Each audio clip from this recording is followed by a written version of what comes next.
Shalom, shalom saudara yang dikasihi Tuhan. Selamat malam, selamat bertemu lagi dalam One Way Ministry. Bersama Tuhan Yesus kita bisa. Oke, selamat bersukacita, selamat beria-ria, selamat berdamai sejahtera. Dan kebenaran Allah selalu menuntun kita untuk memerdekakan kita menjadi anak-anak terang dan menjadi anak-anak yang dipilih Allah untuk menjadi pelaku firman sesuai tuntunan Roh Kudus. Haleluya, puji nama Tuhan. Bapa di dalam kerajaan surga, kami yakin dan percaya firman-Mu iya dan amin, dan Engkau yang mengawali dan Engkau yang mengakhiri. Tidak ada satu kuasa apapun sanggup melawan kuasa-Mu, karena Roh-Mu yang di dalam kami lebih besar kuasanya daripada ilah zaman ini. Dan kami percaya di dalam nama Yesus. Haleluya, amin. Saudara yang dikasihi Tuhan, kita masuk di dalam seri pelaku firman, tetapi hati yang gembira, obat yang manjur ya. Ini kemarin sudah dibahas tentang hati yang gembira, obat yang manjur, yaitu kumpulan dengan bertekun sehati ya toh, untuk memuliakan nama Tuhan. Terus kemudian di dalam bait Allah mereka berkumpul sehati di dalam bait Allah, kemudian memecah-mecahkan roti di rumah mereka masing-masing, saling bergantian kayak kelompok sel begitu ya saudara. Terus mereka ada dengan gembira dan dengan tulus hati. Nah, itu kemarin sudah dibahas. Nah, saat ini sebetulnya firman Tuhan ini sangat sederhana sekali. Dengan gembira kepada Tuhan karena Tuhanlah juru selamatku. Nah, gitu ya. Ayatnya di mana ya itu ya? Nanti dicari sendiri aja lah. Lebih baik daripada nanti pusing ya nyarinya. Lebih baik nanti dicari sendiri ayatnya. Pokoknya kurang lebih gini, hatiku bergembira karena Tuhan juru selamatku. Nah, ini ayat ini sederhana saudara. Tetapi mari kita sekarang lihat apa yang Tuhan mau terhadap firman Tuhan ini. Pertama kali dikatakan di situ adalah Tuhan adalah juru selamat ya. Contohnya begini, kita bebas dari kecelakaan maut. Ya, tahu-tahu sebetulnya kita ini harusnya kecelakaan.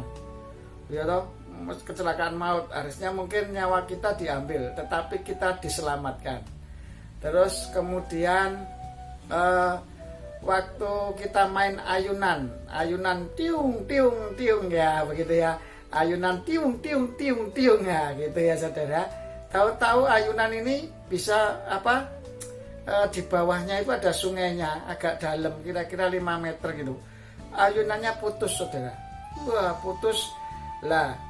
Ternyata ada yang menolong di bawah itu, ternyata sudah disiapin dengan kasur itu namanya, kasur yang seperti di anak-anak kecil main itu. Jadi mental, akhirnya kita selamat, nggak jadi cilaka, nggak jadi ngalami masalah. Lah ternyata firman Tuhan ini begitu mengatakan gini, hatiku bergembira ya karena Tuhanlah juru selamatku. Jadi karena kita diselamatkan Tuhan, hati kita bisa gembira. Tetapi kalau tanpa ada keselamatan Tuhan, sebetulnya hati kita itu tidak bisa gembira saudara. Nah itu saudara, makanya daripada itu Tuhan mengajarkan begini, kamu itu harus menghargai keselamatanmu yang diberi oleh Tuhan. Ya, saat ini sebetulnya kita ini kan orang-orang yang harusnya mati ya. Harusnya mati oleh dosa-dosa kita itu, kita maut sudah merenggut kita karena upah dosa adalah maut. Makanya kita sebetulnya kematian itu sudah ada di depan kita. Tetapi karena Dia juru selamat kita, makanya kita bisa bergembira. Orang-orang yang di dalam tuntunan Roh Kudus, di dalam Tuhan Yesus, itu baru bisa bergembira. Makanya gini, gembira duniawi atau saya katakan hawa nafsu ini, saya akan ulang-ulang terus ini saudara. Kegembiraan yang secara hawa nafsu ini itu hanya sementara dan itu hanya bertahan ya pada saat kita happy aja. Tetapi kalau di dalam Tuhan, di dalam Roh itu kekal, hukumnya kekal. happy-nya itu kekal. Jadi semenjak Tuhan memberikan kebahagiaan itu kepada kita, kegembiraan hati yang gembira adalah obat yang manjur. Bahkan Tuhan katakan di sini adalah kita bisa bergembira karena Tuhanlah juru selamat kita.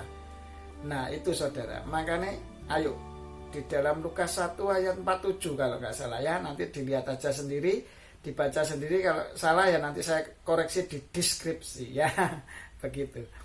Kadang saya kecepatan ngomong itu ada yang salah, makanya ada beberapa firman-firman Tuhan itu yang di deskripsi saya betulkan ya. Setelah saya dengar lagi, loh keliru ini, harusnya gini gitu ya. Tetapi saya percaya setiap pendengar-pendengar firman saat ini mulai mengerti ya, bahwa kalau kita sudah diselamatkan ya toh, dari segala mara bahaya, dari segala malapetaka, dari segala maut. Kalau kita itu sudah kematian saudara, sudah maut saudara yang mengintai di depan kita itu, tetapi kita diselamatkan oleh pengorbanan Tuhan Yesus Kristus yang mati di kayu salib.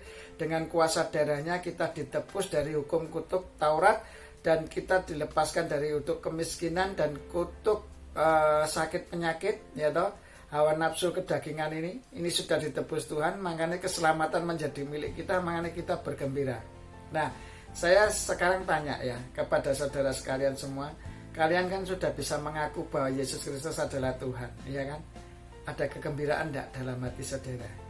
Kalau hati saudara belum bisa bergembira, berarti saudara belum di dalam Tuhan, belum yakin, belum beriman bahwa Dia sudah menyelamatkan kita. Ayat firman Tuhan ini sederhana saudara, karena kegembiraan itu ada karena kita diselamatkan oleh Tuhan. Jadi kalau Tuhan tidak menyelamatkan kita, kita nggak bahagia. Apapun di dalam dunia ini kalau kita diselamatkan pasti mengalami alhamdulillah gitu ya. Kalau orang-orang di Jawa itu ngomongnya begitu, puji Tuhan gitu ya. Kalau orang-orang Kristiani gitu ya ngomongnya haleluya, harusnya aku yang meninggal loh itu, tapi kok gak jadi, kok diselamatkan ya oleh Tuhan ya. Nah makanya inilah kesadaran kita harus mengerti bahwa firman Tuhan itu ngajarin saya itu yang sederhana-sederhana, sepele-sepele seperti ini loh. Itu biasanya orang-orang menyepelekan, tidak menganggap firman ini nggak berarti. Padahal Tuhan itu dari hal kecil kamu bisa setia, nanti dikasih perkara yang besar. Makanya Tuhan itu kalau memberi ke saya itu ayat-ayat yang sederhana ini untuk saya sampaikan kepada saudara. Makanya saya begini ya saudara, kok bisa ya ayat yang sederhana ini menjadi hidup dan luar biasa ya dalam kehidupan saya. Dan ini kiranya bisa memberkati saudara. Makanya nek saudara belum bisa bergembira hatinya, padahal sudah bisa ngaku bahwa Yesus Kristus adalah Tuhan, berarti saudara masih dalam kedagingan. Nah intinya cuma itu saudara. Hawa nafsu hidup dalam kedagingan itu seperti itu saudara. Jadi saudara itu nggak tahan lama sukacitanya. Jadi kalau kena masalah gitu terus langsung nggak bisa menghadapi seperti apa yang sembilan pribadi Roh Kudus dalam hidup kita hilang semua itu. Nah itu berarti kita masih di dalam daging saudara. Makanya ayo hati-hati, karena kuasa tipu muslihat iblis itu akan menguasai kita melalui keadaan zaman ini. Pada saat zaman ini menguasai kehidupan kita, kita akan jatuh di dalam dosa. Tetapi kalau engkau berjalan di dalam tuntunan Roh Kudus, kuasa rohnya, Tuhan itu sudah katakan sejak zaman dulu. Zakaria 4 ayat 6, bukan oleh kuat dan gagahmu, karena oleh dagingmu itu lemah saudara. Wis gak ada apa-apa nih, dagingmu itu lemah. Pasti hancur kamu kalau hidup di dalam daging. Hiduplah di dalam roh, di dalam tuntunan Roh Kudus. Maksudnya gini, kalau saudara hidup di dalam roh itu adalah pada saat kamu melakukan firman-Ku kata Tuhan, disitulah kamu mengasihi aku. Ya, makanya pada saat kita melakukan kebenaran, orang nek melakukan bener itu nggak bahagia itu ya keliru. Nek orang melakukan bener ndak sukacita itu ya keliru. Orang nek melakukan kebenaran itu artinya ndak ayem ya keliru. Itu loh, firman Tuhan sudah sederhana banget. Nek kamu melakukan kebenaran ndak bergembira itu ya keliru. Sekarang nek kamu garap soal ulangan dapat nilai 100, apa ora gembira saudara? Ya gembira saudara. Melakukan kebenaran itu pasti menghasilkan kegembiraan, sukacita, dan damai sejahtera dalam tuntunan Roh Kudus. Seperti ayat firman Tuhan ini sederhana. Hatiku gembira karena Tuhanlah juru selamatku. Pada saat kita diselamatkan oleh Tuhan, kegembiraan itu sudah ada di dalam diri kita. Seharusnya. Nah, kadang kita itu tetap diri kita ini, tubuh kita itu bukan Kristus kepalanya, saudara. Bukan Kristus. Ini loh yang saya ingatkan lagi bolak-balik itu loh. Ayo jadikan tubuh kita ini memiliki kepala Kristus. Jadi pemikiran-pemikiran Kristus, pandangan Kristus, pendengaran Kristus, perkataan Kristus yang kita lakukan di dalam tubuh ini. Ingat itu, ayo saudara. Ayo maju bersama Tuhan Yesus. Jangan diperbudak oleh hawa nafsu lagi. Ya, ingat loh. Di Wahyu pasal 2 kemarin ya. Kan diingatnya Tuhan gini. Nek kowe suam-suam kuku ya toh. Nggak panas, nggak dingin, diuntahke sama Tuhan, nggak diganggu hidupmu. Makanya kalau kamu sudah bisa mengaku Yesus Tuhan, tapi perbuatan tubuhmu masih melakukan firman Tuhan yang hawa nafsu kedagingan ini, tidak ada 9 buah roh dari Tuhan, yaitu pribadi Roh Kudus dalam hidupmu. Kasih, ada sukacita, ada damai sejahtera, kesabaran, kemurahan, kebaikan, kesetiaan, kelemah lembutan, serta penguasaan diri. Itu tidak ada dalam hidup saudara-saudara, berarti saudara masih di dalam kedagingan dan hidup saudara masih suam-suam kuku. Itu kata Tuhan loh, kata firman Tuhan loh, bukan kata saya. Saya hanya menyampaikan ini firmannya, tak omong ke, tak ingat ke lagi. Lah ada satu lagi, dalam sukacita itu ternyata ada kegembiraan. Lah hati yang gembira itu adalah obat yang manjur. Itu sejak zaman perjanjian lama. Nah di perjanjian baru pun digenapi, yaitu tadi di Lukas pasal Lukas 1 ayat 47 ya, mengatakan kegembiraan itu ada karena Tuhanlah juru selamatku. Nah jadi kegembiraan, sukacita, hati yang gembira, obat yang manjur itu ya pasti benar. Karena kalau kita sudah diselamatkan Tuhan itu ya pasti ada kegembiraan, dan kegembiraan itu obat yang manjur. Orang sudah hidup di dalam kebenaran Tuhan, diselamatkan Tuhan, dari segala penyakit jadi sembuh, dari segala kekurangan ekonomi dipulihkan ekonominya, dari segala perbuatan dosa dipulihkan jadi nggak berbuat dosa. Loh masa nggak bahagia, nggak gembira hatinya. Nah ini yang perlu dipertanyakan saudara. Kehidupan kita itu di jalur yang mana sebetulnya sih? Ketoke podo-podo gini tapi kok gak balance menurut saya ya.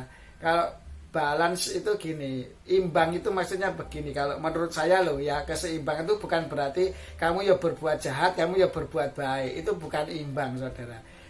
Keseimbangan itu pada saat aturan kebenaran di dalam hidupmu itu harusnya kamu lakukan. Nah itu baru kamu seimbang. Kamu ngerti benar, kamu lakukan. Nah itu namanya imbang. Karena ngerti kebenaran, kamu jalani kebenaran ini. Nah itu namanya imbang. Tetapi kamu ngerti kebenaran tetapi kamu perbuatan dosa, itu tidak imbang saudara. Jomplang. Kalau saya ngomong jomplang, makanya itu kamu tidak akan diselamatkan oleh Tuhan. Orang ya dalam hidup ini sebetulnya sederhana. Memperoleh keselamatan dari Tuhan kok nggak bangga, kok nggak bahagia. Ya hidupnya masih susah, masih mikirin dunia, ekonomi gak dicukupno, terus susah cari pekerjaan, susah tentang segala sesuatu. Padahal itu suatu proses dalam hidup ini. Nggak mungkin Tuhan itu menciptakan kita terus diklelerno, itu istilahnya orang Jawa Timur itu disia-siakan, diklelerno lah, itu disia-siakan, itu nggak mungkin saudara. Jadi kalau hidup di dalam Tuhan, kita ini ciptaannya, mosok kita punya anak mau kita sia-siakan anak kita? Ya enggak lah, kita openi lah pasti. Apalagi kita itu anak raja dari segala raja, ya toh, Tuhan dari segala Tuhan. Nah itu maksudnya gini, kita itu pribadi kita itu di hadapan Tuhan kan macam-macam ya. Kegembiraan itu selalu ada dalam kehidupan kita kalau kita ngerti posisi kita di hadapan Tuhan ya. Kenapa kita disebut hamba atau pelayan Tuhan di dalam firman Tuhan? Karena Tuhan katakan kamu harus rendah hati. Hamba itu posisinya di bawah, harus mau melayani. Melayani, hidupnya itu lebih berkat melayani daripada dilayani. Nah itu loh saudara. Terus yang kedua, kenapa kita disebut sahabat? Tuhan itu kepinginnya cedek sama kita, fellowship, kamu di dalam aku di dalam engkau, kata Tuhan gitu. Maka Bapakku juga akan di dalam engkau. Jikalau engkau mengasihi aku, maka aku juga mengasihi kamu, dan Bapakku di surga juga mengasihi kamu. Nah itu loh saudara, harus ngerti. Terus diangkat sebagai anak. Sebagai anak itu kita kedudukannya menjadi ahli waris kerajaan surga. Makanya nanti kita memerintah 1000 tahun damai bersama Tuhan Yesus. Ya, sekarang gini saudara, banyak pemberitaan firman akhir-akhir ini ya. Karena ada COVID ini jadi cerita-cerita yang menakutkan ya. Jadi keimanan seseorang itu ditakut-takuti seperti ini ya. Bentar lagi, nanti musibahnya lebih berat lagi, nanti bencana alam, nanti begini. Saudara, jangan khawatir seperti itu. Anak Tuhan yang hidupnya benar di dalam Tuhan itu pasti dijagai oleh malaikat Tuhan. Yang pertama. Yang kedua, kita ini sudah ditebus oleh darah Yesus menjadi anak-anak yang kudus, anak-anak yang berkenan di hadapan Tuhan. Yang penting itu ya, bukan masalah keadaan dunia ini mau mencekam seperti apa, nggak penting saudara. Yang penting kita itu berjalan di dalam melakukan firman-Nya setiap hari dan berkenan menyenangkan Tuhan, memuliakan Tuhan, dan bermanfaat bagi sesama. Sudah itu tok loh tugasnya. Gak usah kacau dengan keadaan hirup pikuk dunia ini, mau apa terserah. Di dalam Tuhan itu sudah ditanggung semua oleh Tuhan, keselamatan sudah diberi sehingga kita bisa gembira.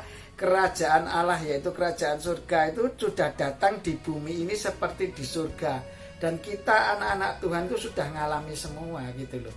Lah kok malah kita ini kebalik, delok keadaan takut, gelisah, ono Covid takut, ono apa-apa takut. Nggak usah takut, semua itu dijalani, dihadapi, karena Tuhan selalu memberikan solusi, memberikan jalan keluar. Makanya di dalam pelayanan ini Tuhan katakan cuma ada satu jalan di dalam Tuhan Yesus Kristus, one way ministry.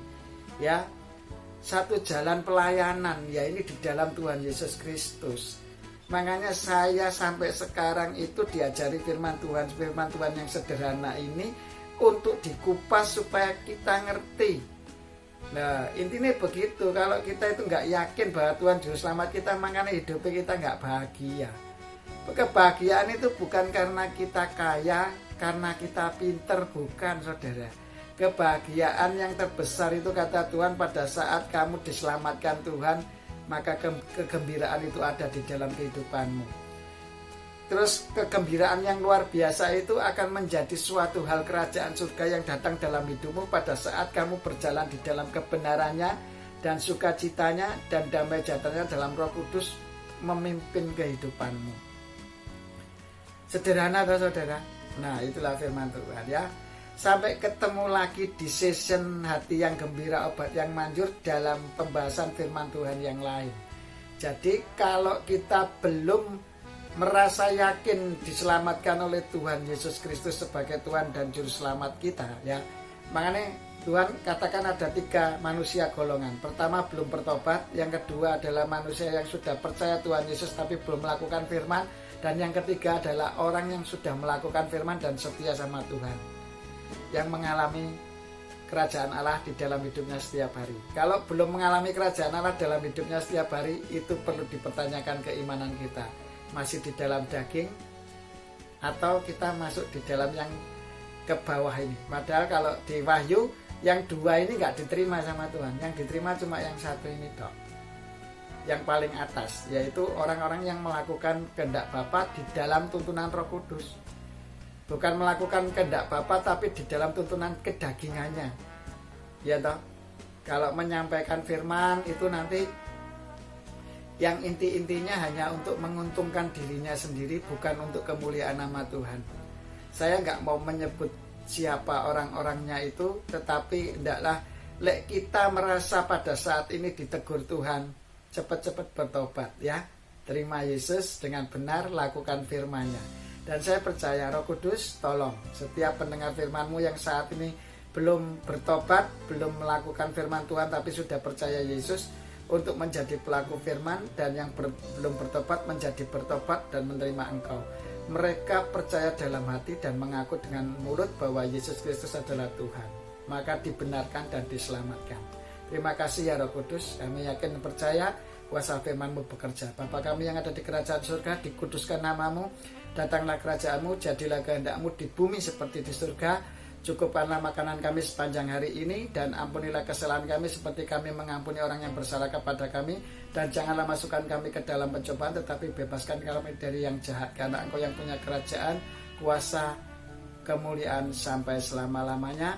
Dan kami yakin kami semua pendengar firman-Mu, sarana YouTube dan media yang lain, dan kami hamba-hamba-Mu yang sudah Engkau pakai untuk melayani-Mu, kuasa firman-Mu ini bekerja, dan kami yakin sudah mempersembahkan tubuh kami sebagai persembahan yang hidup, kudus, dan berkenan di hadapan-Mu sebagai ibadah yang sejati. Haleluya, amin. Sampai ketemu dalam season-season berikutnya di One Way Ministry. Di hati yang gembira adalah obat yang manjur, yang pembahasannya lain lagi ya. Nanti ada tanda-tanda orang yang hati yang gembira, obat yang manjur itu tanda-tandanya orang seperti apa sih? Orang yang sudah diselamatkan dan bergembira di dalam tuntunan Roh Kudus.